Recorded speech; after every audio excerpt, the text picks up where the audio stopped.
तो अब मैं आपको Amazon.com के ऊपर लेके जाता हूँ और दिखाता हूँ कि किस तरह से हम फाइंड आउट कर सकते हैं कि ये प्रोडक्ट होलसेल की है या ये प्रोडक्ट प्राइवेट लेबल की है। अगर आपको इन दोनों में डिफरेंस का पता होगा तो आप फिर होलसेल प्रोडक्ट के ऊपर फोकस कर सकेंगे। आप देख सकेंगे कि हाँ भाई ये ब्रांड जो है बिक भी रहा है। ज़रूरी नहीं होता कि बड़े-बड़े ब्रांड ही बिक रहे हों। वहाँ पे अमेज़न के ऊपर जो छोटे-छोटे प्राइवेट लेवल के पहले ब्रांड थे, वो भी अब ह्यूज हो चुके हैं, वो भी बड़े-बड़े ब्रांड बन चुके हैं। तो वो कभी-कभी क्या होता है कि वो भी आपको ऑथराइज़ कर रहे होते हैं वहाँ से। तो मैं अभी आपको वेबसाइट पे लेके जाता हूँ अमेज़न.com की और आपको दिखाता हूँ कि किस तरह से हम प्रोडक्ट्स को देख सकते हैं कि होलसेल की प्रोडक्ट्स हैं। और आगे जाके मैं आपको ब्रांड के साथ-साथ डिस्ट्रीब्यूटर्स के बारे में बताऊँगा कि किस तरह से आप होलसेल डिस्ट्रीब्यूटर्स को कॉन्टैक्ट कर सकते हैं और जो है वो होलसेल सप्लायर्स तक पहुँच सकते हैं। देखिए, अब मैं अमेज़न.com पे हूँ। अमेज़न.com पे आने के बाद मैंने एक इसमें कीवर्ड एंटर किया। कीवर्ड एंटर करने के बाद जैसे ही मैंने इसको यहाँ पे एंटर किया, तो यहाँ पर इसकी प्रोडक्ट्स जो है वो यहाँ पे लाइन अप हो गई। अब इस लेवल पे आगे आपको टूल्स की ज़रूरत पड़ेगी। अगर आपके पास जंगल स्काउट या हीलियम 10 की एक्सटेंशंस हैं या फिर इसकी वेब सर्विसेज़ हैं, तो आप ईज़िली ये फाइंड आउट कर सकते हैं कि कौन-कौन सी प्रोडक्ट जो है प्राइवेट लेवल की हैं और कौन-कौन सी प्रोडक्ट होलसेल की हैं। ठीक है? तो देखें, यहाँ पर मैं देख लेता हूँ अभी। अगर आपके पास जंगल स्काउट की एक्सटेंशन होगी तो आप इजीली इसको फाइंड आउट कर सकेंगे। देखिए, यहाँ पे मैंने लिस्टिंग को बस यहाँ पे कीवर्ड ही एंटर किया है और देखिए मेरे पास यहाँ पर ये डिटेल आ रही है, यहाँ पे डिटेल पेज के साथ-साथ, ठीक है? आप यहाँ देख सकते हैं, ठीक है? तो ये देखिए यहाँ पर जो है वो लिखा हुआ है कि वन सेलर, ठीक है? यहाँ डिटेल में लिखा हुआ है, यहाँ पे वन सेलर, यहाँ लिखा हुआ है वन सेलर, ठीक है? इस तरह से यहाँ वन सेलर, यहाँ पे लिखा हुआ है टू सेलर, कुछ वन सेलर हैं, कुछ टू सेलर हैं। तो आपने ये देखना है कि अब हमने होलसेलर की प्रोडक्ट को फाइंड करना है। अब देखिए, वन सेलर का मतलब ये होता है कि वो तो प्राइवेट लेबल है, ठीक है? प्राइवेट लेबल सेलर है जो एक ही बंदा है, एक ही सेलर है, वही उसका ब्रांड है और वो खुद ही सेल कर रहा है, वो किसी और को ऑथराइज़ नहीं कर रहा है यहाँ पे। तो इसका मतलब है ऐसी लिस्टिंग में जाएँगे हम, तो वहाँ पे अपने आप को एक ट्रबल में डाल सकते हैं हम, क्योंकि ज़ाहिर है वो ओनर ऑफ द ब्रांड।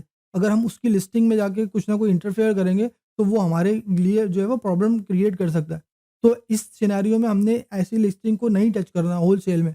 तो हमने कोशिश ये करनी है कि हमने सिर्फ़ और सिर्फ़ ऐसी प्रोडक्ट को लिस्ट करना है या ऐसे ब्रांड को टच करना है जहाँ पर लिस्टिंग में ज़्यादा सेलर होंगे, तकरीबन 3, 4, 5, 6 से भी ज़्यादा होंगे। एटलीस्ट ये समझ लें 4 टू 10 आपके पास अगर सेलर होंगे तो आप ये समझते हैं कि ठीक है, ये होलसेल की प्रोडक्ट है, क्योंकि इस पे मल्टीपल सेलर सेल कर रहे हैं, ठीक है? क्योंकि ज़ाहिरी तौर पे अगर पेप्सी फॉर एग्ज़ाम्पल मैंने आपको एग्ज़ाम्पल दी थी, अगर पेप्सी कोई बेच रहा है, तो पेप्सी तो ज़ाहिर है हर शॉप पे मिल रही है, ठीक है? तो कितने बेचने वाले?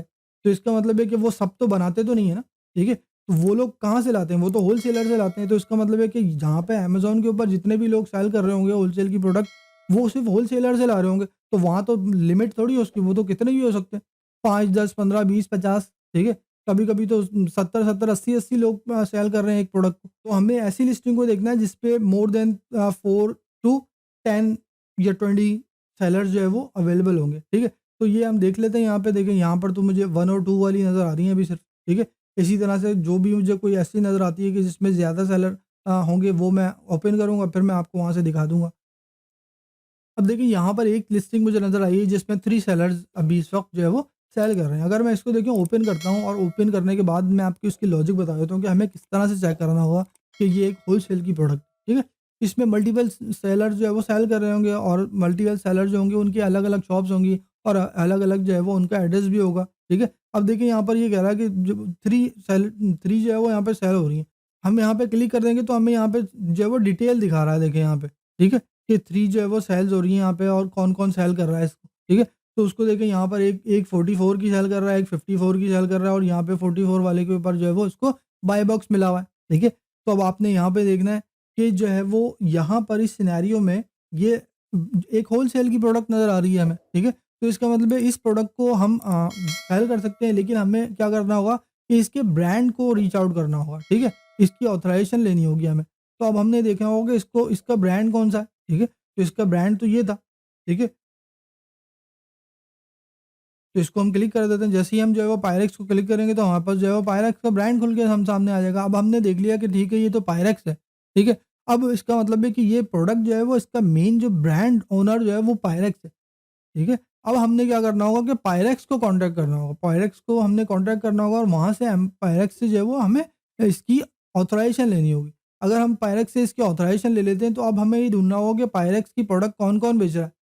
ठीक है? इसका मतलब है कौन होलसेलर बेच रहा है, आई मीन। तो हमने ऐसे होलसेलर के पास जाना होगा कि जो पायरेक्स की प्रोडक्ट को सेल कर रहा होगा। या फिर बहुत ज़्यादा सिनेरियोज़ में ये होता है कि जब हम किसी भी ब्रांड से ऑथराइज़ेशन लेते हैं, तो वो हमें ऑथराइज़ेशन के साथ-साथ हमें ये भी बताता है कि हमारी प्रोडक्ट यहाँ-यहाँ मिल रही है। तो ये डिस्ट्रीब्यूटर है हमारी प्रोडक्ट को सेल कर रहे हैं, अगर आपने लेना है तो हम आपने इनसे लेना होगा। तो इसका मतलब है कि जब आप ब्रांड से ऑथराइज़ेशन लेंगे तो आपको डिस्ट्रीब्यूटर भी पता चल जाएगा कि हाँ भाई ये कौन-सा डिस्ट्रीब्यूटर सेल कर रहा है ये वाली प्रोडक्ट। तो फिर आपने ईज़िली जो है वो क्या करना है, उसको कॉन्टैक्ट कर लेना है और वहाँ से जब आपको ऑथराइज़ेशन लेटर मिल जाएगा तो वो लेटर अपने पास रख लेना है, एज़ वेल एज़ अपने इन्वेंट्री को परचेज़ कर लेना है। ज़ाहिर है जो भी आपके पास इन्वेंट्री आती है होलसेल में, तो वो एक पैक की सूरत में होती है। तो होलसेल की इन्वेंट्री पैक्स की सूरत में किस तरह होती है? वो इस वजह से होती है कि जब भी आप किसी होलसेल या डिस्ट्रीब्यूटर से किसी भी इन्वेंट्री को परचेज़ करते हैं, तो वो तो मैन्युफैक्चरिंग की जो बॉक्सेज़ होते हैं उसमें ही देता है वो आपको, ठीक है? तो मैन्युफैक्चरिंग जब होती है तो मैन्युफैक्चरिंग में हर एक-एक यूनिट को एक-एक बॉक्स में थोड़ी डालते हैं। वो तो जब मिसाल के तौर पे जब उसने पायरेक्स की ये जार जो बनाए होंगे, तो उसने जब वो 5-5, 6-6, 8-8 या 10-10 को एक बॉक्स में डाला होगा, ठीक है? और उसको पैक कर दिया होगा। तो इसका मतलब है कि एक बॉक्स के अंदर हो सकता है ये 6 हो या 8 हो या 10 हो, ठीक है? तो this is called case packed. तो इसका मतलब ये होता है कि होलसेलर आपको केस में देता है, ठीक है? अब केस कितने का भी हो सकता है या पैक हो सकता है वो, pack of 6, pack of 8, pack of 10 या फिर ये भी हो सकता है कि केस ऑफ 10, ठीक है? तो इसका मतलब है कि जब वो केस ऑफ 10 होगा तो आपने अमेज़न के ऊपर केस ऑफ 10 तो नहीं बेचना ना, आपने तो 1 बेचना है।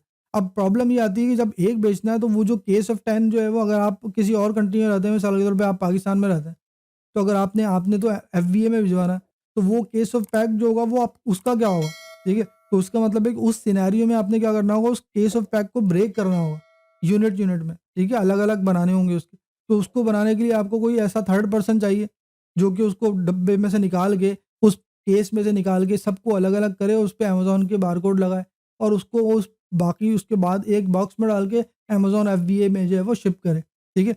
तो ये पूरा एक प्रोसेस है इसका, ठीक है? तो आपने क्या करना है, ऑथराइज़ेशन लेनी है, इन्वेंट्री लेनी है, उसके बाद जो केस पैक्ड आएँगे उसको ब्रेक करना है सिंगल-सिंगल यूनिट्स में, ठीक है? उसके बाद उसके ऊपर अमेज़न के लेबल्स लगाने, ठीक है? और उसके बाद जो है वो अमेज़न एफबीए को उसको भेज देना है। फिर उसके बाद जो अमेज़न की ज़िम्मेदारी, जब ऑर्डर होता है तो वो डिलीवर करेगा खुद ही।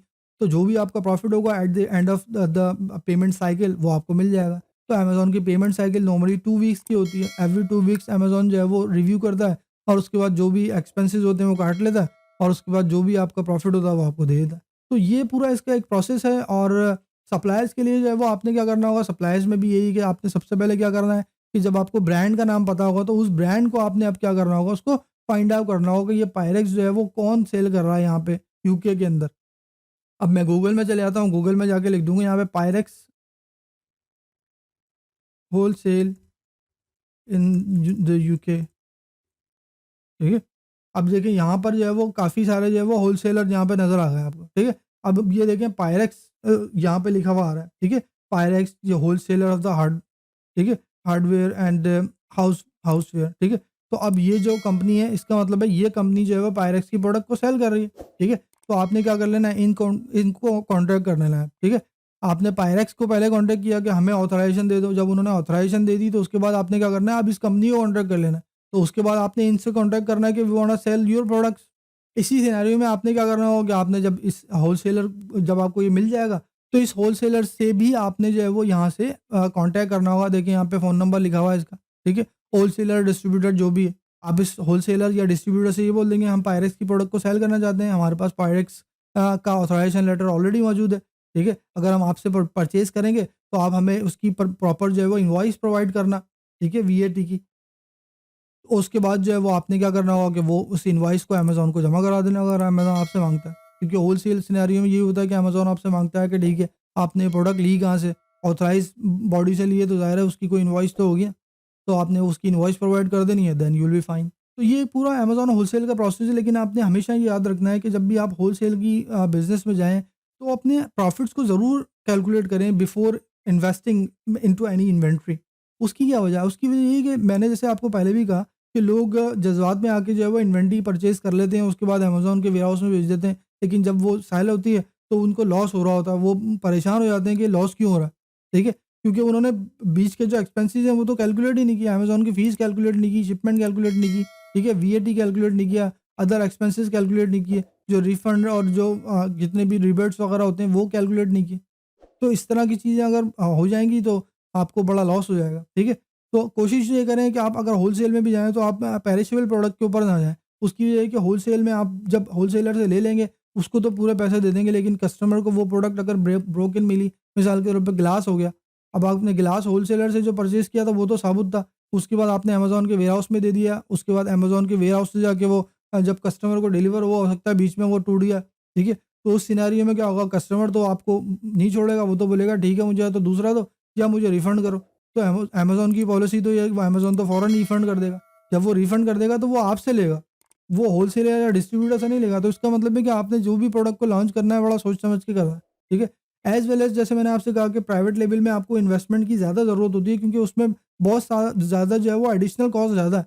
कंपनी खोलो, फिर उसके बाद ब्रांड रजिस्ट्री करवाओ, तो उसके बाद जो है वो काफ़ी सारी चीज़ें उसमें मैन्युफैक्चरिंग करवाओ, उसके बाद ब्रांडिंग करवाओ, तो काफ़ी सारी चीज़ें उसमें जो है वो एडिशनल है, जबकि होलसेल में वो तमाम चीज़ें नहीं है। कोई आपने जो है वो चाइना से इम्पोर्ट नहीं करवानी प्रोडक्ट को, ठीक है? तो आपको टाइम भी बचता है। प्राइवेट लेवल में तो 6-6 महीने लग जाते हैं प्रोडक्ट रिसर्च और उसके बाद जो है वो शिपमेंट में और मैन्युफैक्चरिंग में। होलसेल में ऐसा नहीं है, होलसेल में जैसे ही आपको पता चलता है मुझे ये प्रोडक्ट बेचनी है, आपने सिर्फ़ और सिर्फ़ जो है वो अपने ब्रांड को कॉन्टैक्ट करना है। अगर आप ब्रांड ने आपको ऑथराइज़ कर दिया तो आपने होलसेलर या डिस्ट्रीब्यूटर से उसकी इन्वेंटरी ले लेनी है। इन्वेंटरी लेने के बाद उसको ब्रेक कर देना है। ब्रेक करना है यानी वो पैक्स में आएगी तो आपको 1-2 एक-एक यूनिट में उसको डिस्ट्रीब्यूट कर देना है, छोड़ देना है। एज़ वेल एज़ उसके ऊपर अमेज़न के बारकोड लगा देने हैं। अमेज़न बारकोड लगाने के बाद आपने क्या करना है, उसको अमेज़न के वेयरहाउस में भेज देना है और उसको वहाँ से अमेज़न खुद ही डिलीवर कर देगा। तो ये पूरा अमेज़न होलसेल का प्रोसेस है। आई होप कि ये आपको क्लियर हो गया होगा। और अगर आपको अभी भी कोई क्वेश्चन्स हैं इसमें और अगर आप कन्फ्यूज़ हैं, तो आप डेफ़िनेटली मुझसे पूछ सकते हैं, रीच आउट कर सकते हैं। आप इस वीडियो में कमेंट्स भी कर सकते हैं। तो इंशाल्लाह ताला I will come back to you, और जो भी मुझे कमेंट्स करता है, सवाल करता है, तो मैं एज़ सून एज़ पॉसिबल कोशिश करता हूँ कि उसके जवाब दे दूँ। ठीक है? तो मैं हूँ अहमद जमशेद और इंशाल्लाह ताला मिलेंगे नेक्स्ट वीडियो में। लेकिन जाने से पहले अगर आपने अभी तक मेरे चैनल को सब्सक्राइब नहीं किया, तो चैनल को ज़रूर सब्सक्राइब कर लीजिए। इंशाल्लाह ताला यहाँ से आप कुछ ना कुछ सीख के जाएँगे। चलें इंशाल्लाह मिलेंगे नेक्स्ट वीडियो में। अपना ख़्याल रखिएगा। अस्सलाम वालेकुम। अल्लाह हाफ़िज़।